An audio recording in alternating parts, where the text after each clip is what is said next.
என்ன? இங்க நடக்கிறது எதுவும் எதிர்பார்க்காம நடந்த மாதிரி டிராமா பண்ணிட்டு இருக்கியா? முதல்ல இங்கிருந்து வெளியில போடி.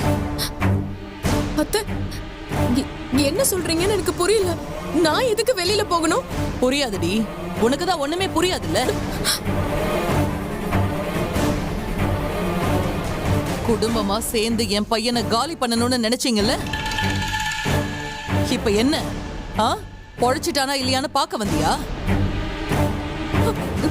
அத்தை, சொல்றத புரியுற மாதிரி சொல்லுங்க. இத பார், தெளிவாவே கேக்குறேன். என் புள்ளைய இந்த நிலைமைக்கு ஆளாக்குனது யாருன்னு உனக்கு தெரியாது? யார் அத்தை? பா, உலக மகா நடிப்படா சாமி. உங்க அப்பன் குமரேசன் தாண்டி என் புள்ளைய கத்தியால குத்திருக்கான்.